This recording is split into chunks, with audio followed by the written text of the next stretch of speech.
Reading with your kids. Hola, niho, konnichiwa, assalamu alaikum, shalom, mahaba, unabali wanji, namaste, jumbo, bienvenidos. Hi, my name is Jed Lee, and this is the Reading with Your Kids podcast. We are coming to you from the Crowded Mattress Studios in the beautiful Boston neighborhood of Reedville. We are so honored and so delighted that you join us in our mission to help all families grow closer through reading. Please be sure to tell all of your family and friends about the show. Tell your kids' teachers, their principals, their librarian. And, of course, we would love it if you could subscribe to the show on the iHeartRadio app, on Spotify, Apple Podcasts, Amazon Music, Stitcher Radio, wherever you find your podcast. Our guest today is Katrina Moore. She is here to celebrate Hope is a Hop. Before we invite Katrina into the studio, we want to invite you to connect with us on social media. We love connecting with our fans on social media. Facebook.com/readingwithyourkids. At Reading With Your Kids on Instagram. At Jedley Magic on Twitter. And of course, we would love it if you could visit our website, readingwithyourkids.com. So much to do there. You can check out our Certified Great Read Wall of Fame. Find a great new book for your family library. You can also sign up for our free online magazine. It is here, and it's growing, and we'd love to find out what you think of it. You can also use the contact button up at the top of the page. Let us know what we're doing well. Let us know what we could do let us know what we could be doing better, like talking, and let us know who you would like to hear on a future episode of the Reading With Your Kids podcast. Join us right now for one of my favorite places in the world, South Jersey. Our guest is here today to celebrate her beautiful picture book. It's called Hope is a Hop. Please welcome to the show, Katrina Moore. Hey, Katrina. How are you? Hello. Nice to be here. Thanks so much for having me. I'm delighted to have you on, and I can't wait for you to tell us all about Hope is a Hop. Thank you for giving me that opportunity.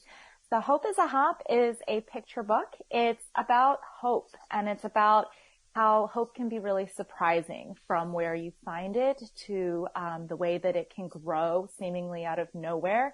And particularly for me, I wrote this story when I was kind of clouded and like a lot of darkness going on around me, and I really needed some light, and this story kind of hopped out of me. And so that's really what it's about. It's about a little girl named Eva, and she has hopes to plant a garden, and this rascally rabbit kind of gets in her way, and she thinks that the rabbit ruins everything, but then she's able to see things from a new perspective and really learn that there is hope in unexpected areas, and it can grow and blossom when you least expect it.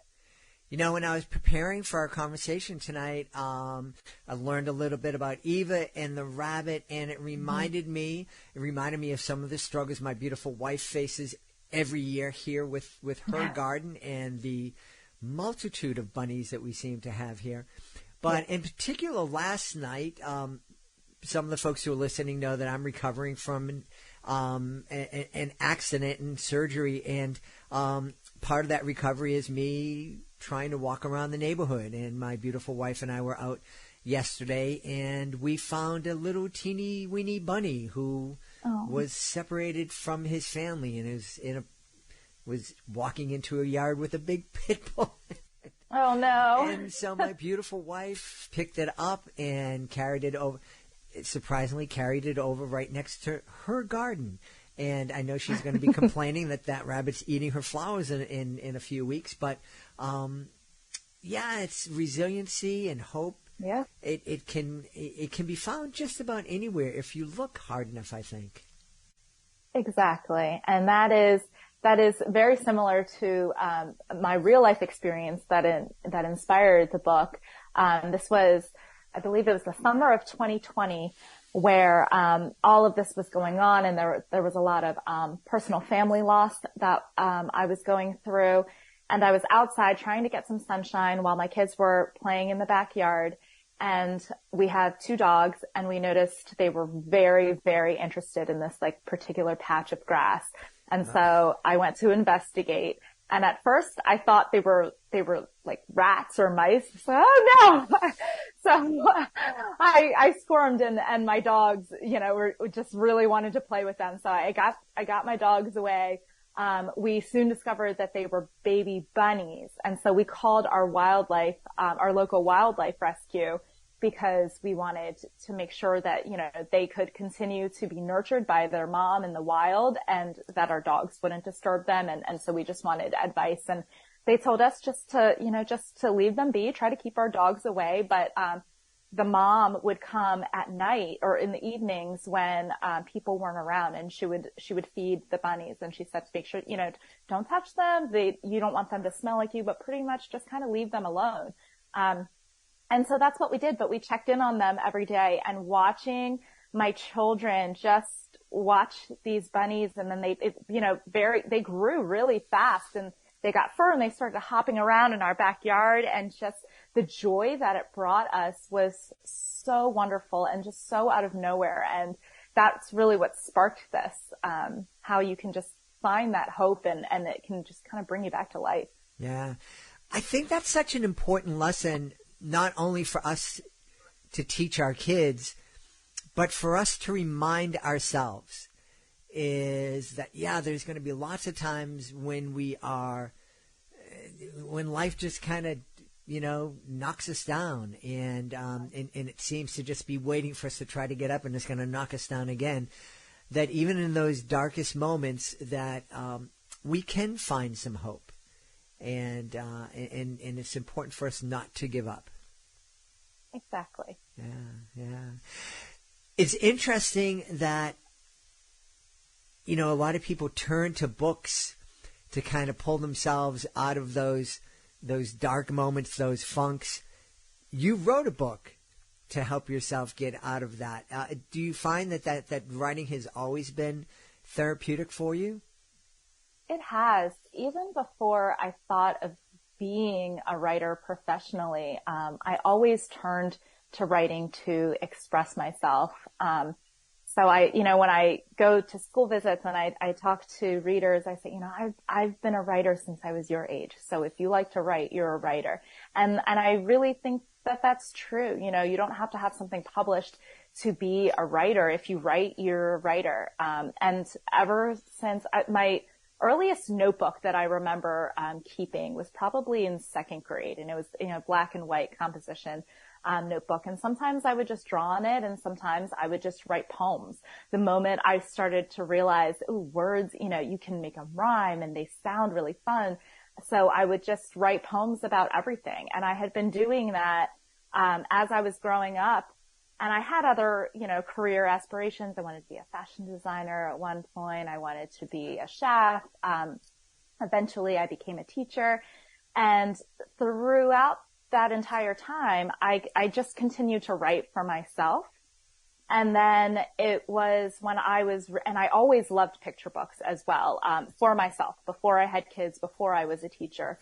And then when I was a teacher and I started to read picture books, for my job, and and in a different way. And I was reading them to children and realizing the really powerful connections that they would have while listening to these stories. It just sparked something inside me. And I realized, wow, I have stories that I want to tell, and I want to tell them in this form because of how magical, the picture book can be, and how that, finding that connection with that book and having that, kind of transform you can just be so lasting for a child. So I really loved that. And that's kind of what sparked me to, write professionally. Now, one of the things, it's interesting, you're sharing how you've loved writing. And I love the fact that you tell kids that if they love writing and if they write, they're writers, whether they're published or not. I remember somebody trying to insult me one time, many years ago, saying that I was a wannabe writer. And I thought, it's not very nice. It's not very nice at all, and it didn't really bother me that much. But I'm curious, did you have a hard time learning how to write picture books? Because as a picture book author, we hear from so many authors and illustrators that when you're writing a picture book, you need to leave room for the illustrator to help tell the story. Did you have trouble becoming a collaborator of telling your stories? That's a great question. And especially for picture book authors, that's really important because I am not creating the illustrations for my books. Of the books that I have authored, I've only written the words, and then I've had these magical illustrators who then turn my words into a narrative and create a visual to go with that. I am a very visual thinker though, and so when I'm writing my stories, I am thinking about how each sentence, how each phrase, how each stanza is looking in terms of a scene. And because I am not the illustrator, that can often be tricky for me because I want to leave room for the illustrator, but I also have a visual concept of how I see this going. So for Hope is a Hop in particular, the words are very spare.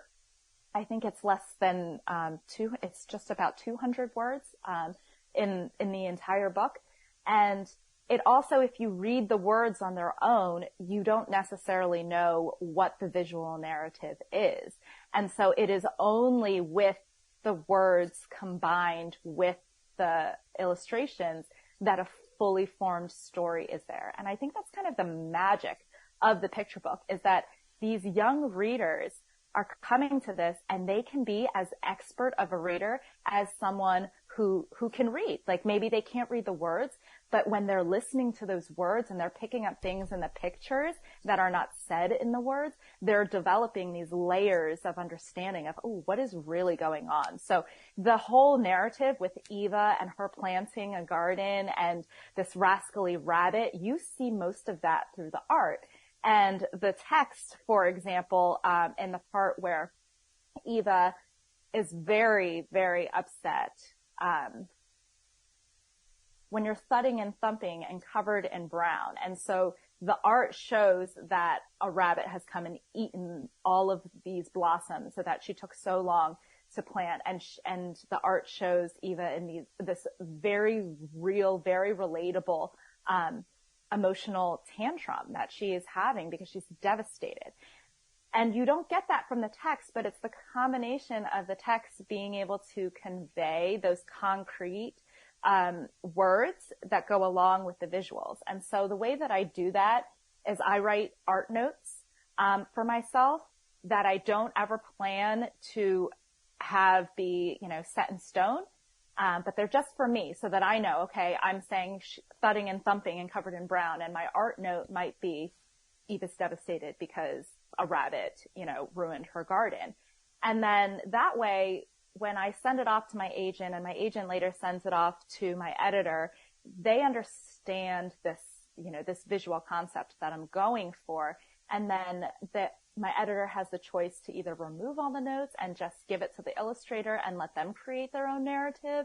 Or in this case, we really found that this was the way that I had kind of conceptualized it was how we wanted to keep it. And the illustrator, Melissa EY, was on board. And so she brought it to life in her own way. And it was so beautiful because of that. Yeah.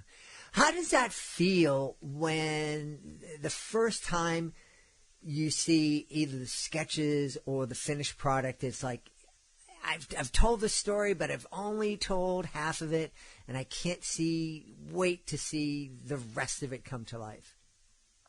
Well, often when I'm getting these sketches from my editor, there's a lot of jumping up and down and crying and just this overwhelm of wonderfully positive emotion. And so when I go to try to write that out in an email about my reaction to it, I find I don't really have the words to properly convey it, except, oh my gosh, this is better than I could have imagined. It's magical. That's pretty much with lots and lots of exclamation points. That's pretty much what I wrote back when I saw the sketches, when I saw the final art, that Melissa shared with us. I mean, there's just so much that goes into it. And there are so many people that lay their hands on this and lend their expertise. And because it's really a team that works together on this, the product is so much better because of it. So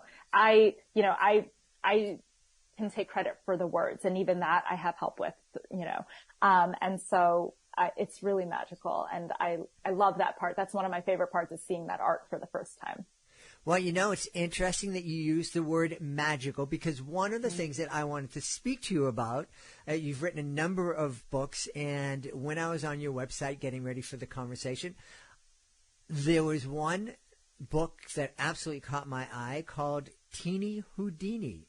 Yeah. And as somebody who's been traveling around the country for 35 years doing magic and doing my best Houdini impression, tell us a little bit about Teeny Houdini, please.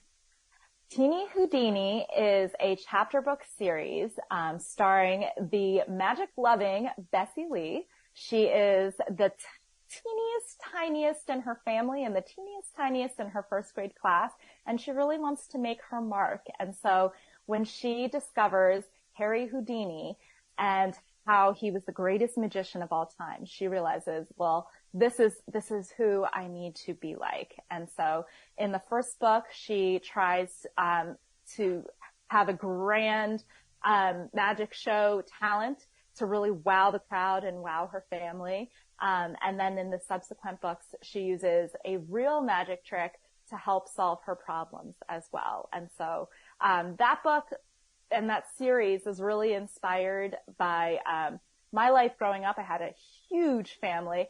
Have a huge family. And, when you have a huge family and everybody's over, everybody's talking at volume 100. And so to get any word, every time my husband will come home with us back to my family's house, and he'll just go, oh, everyone's so loud. You have to be. You can't, no one will hear you if you're not shouting over somebody else. And so it was a lot of that. And so, I was never great at magic, but I always loved magic. And so I gave that to Bessie, and I let her be this wonderful magician. But she also makes a lot of mistakes. And I purposefully did that because I want readers to know that, you're never going to be perfect right off the bat. And so much of, our stories that we're writing for ourselves happen when we make mistakes and we learn from them and we pick ourselves up and we have fun along the way. Yeah. Well, you mentioned no one's perfect, especially at young ages. I can confidently tell you that no one is perfect when you get to be almost 100 like me. And one of the great questions that I'm oftentimes asked, and in fact I'm pretty sure I was asked down in South Jersey at one time or another, a kid might ask, have you ever made a mistake on stage? And my answer to them is, I've never done a show when I haven't made a mistake. And did you notice the one I made today? Good. Then it worked out. Exactly. Because so much of it is just how you pick yourself back up, right? And maybe it's a mistake, but nobody else did. They didn't know any better. They didn't have your show notes ahead of time and know, what you were planning. So I think that's a great lesson for everybody to learn. Now, you said you weren't great at magic. Was there a trick that you were great at? Yes. So in the second book, Teeny Houdini, the super secret Valentine, the magic trick that she does in that book is she hides a secret note inside of an orange that seems like it's never been opened. Uh-huh. And I didn't come across this magic trick until I was an adult, and we were watching a magic show, and they had the magician had me sign my name on a $1 bill, and then out of nowhere he said, "Oh, look at this fruit bowl. You want this orange?" And he had me slice open the orange, and my dollar bill that I signed was on the inside, and I just thought, wow, that is so cool. I couldn't wait to figure out how it happened. And so I looked it up myself, and I figured out the trick, and I practiced it, and I practiced it, and I did it to my family members, and I got really good at that one. So I'm really good at that one. All right. Well, hey, that is a pretty advanced trick. So, kudos to you. I don't try that just because it's too messy. I get all that orange goo. I like to eat oranges, so I guess, when there's a mess, I can just eat it up. There you go. There you go. Hey, what was it? What kind of advice do you have for those writers? I'm not even going to say aspiring writers, but those writers out there who love to write and they're writing for themselves and that makes them very happy. But there's something like you that says, I think I want to share this with the world. What advice will you give them? Because from going from deciding that you want to share your work with the world to when it actually gets out there can be a pretty long time. It can be pretty daunting. What advice can you give them? I think the best advice I could give is probably if you know what you want to write, like if you want to write picture books, read a lot of picture books. If you want to write adult romance novels, read a lot of adult romance novels. So in whatever genre you're hoping to write in, be an avid reader in. Read for enjoyment in that genre. Hopefully you enjoy the genre if you plan to write in it. But then eventually, once you've read enough as a reader, then read it as a writer. Think about when you're reading that story, what stood out to you? Why do you like that so much? What made it really fresh? What made it different than the others? And take notes on those things, because those are the things that you can then carry to your own writing. When you write a story and it just kind of feels ho-hum, but then you remember a note that you wrote that said, the ending was so surprising and it made me laugh out loud. Then you think about that for your own writing. Well, how can I maybe change my ending? Maybe my ending's just kind of blah. What can I do differently to make it unexpected and to make someone laugh out loud? And so I think the more you read within the genre that you want to write in, the more you're going to kind of soak everything in like a sponge. And then it will translate to your own writing. And of course you have to be writing a lot as well. Don't get stuck on one story. You can love it, revise it, make it as good as you want, but then move on to something else so that you can go back to it. And, if that story is being rejected or that story, you can't figure out that part you're stuck on, guess what? You have something else that you're working on too. So you don't have all your eggs in that basket. And that will ultimately make you a better writer. That's great advice. That's actually similar to the advice I give to young magicians. Well, it's all about craft, right? Mm-hmm. Whether your craft is magic or your craft is writing, you have to practice and you have to have humility and you have to try new things and you have to know what's out there and you have to make yourself stand out. Yeah. Yeah. And, while certainly you don't want to plagiarize yourself, you don't want to copy somebody exactly, being inspired by somebody, that's okay. To have your performance be inspired by someone and to pay homage to them, that's okay. Right. And that's why I think the more you read, if you read one book that you really love and then you just try to make your book like that book, well, then it might not feel so original. But if you read, you find, you really loved the ending of that book. And then you find other books where you really love the ending. And so now you've got like a basket full of these books. Then you're really taking parts of it and you're adding your own piece and making it your own instead of just copying someone else. That sounds great. Hey, you know what else would sound great right now? You telling us where we can go to find out more about you and find out more about Hope is a Hop. Why, I would love to share that. I am online. My website is KatrinaMooreBooks.com. I am on Twitter at KMooreBooks, and I am on Instagram at KatrinaMoore1011. And I have a contact page on my website, so if you have questions for me or want to just say hello there, I am happy to respond to you. We've had a great time speaking to the author of Hope is a Hop. Great new picture book from our guest, Katrina Moore. Katrina, thanks so much for being with us. Thank you so much. It was wonderful. Please be sure to join us for the next episode of the Reading with Your Kids podcast. Our guest will be one of our favorite friends. Yobi Q will be coming back to the podcast to celebrate I Am a Bold Asian Boy and to help us prepare for Asian American Pacific Islander Heritage Month. We want to thank the folks who made today's show so wonderful. Of course, we're going to start by thanking our guest, Katrina Moore. Please be sure to check out Hope is a Hop. Also want to thank my team, Fatima Khan, Rory Grady, Jordan Saley, Will Cheever, Cassandra Mason, Stephanie Davila. I want to thank my beautiful wife for all the support she gives me. Most of all, we all want to thank you.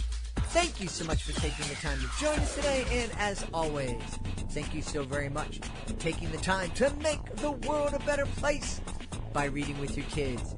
I'll be looking for you in the next edition of the Reading with Your Kids podcast.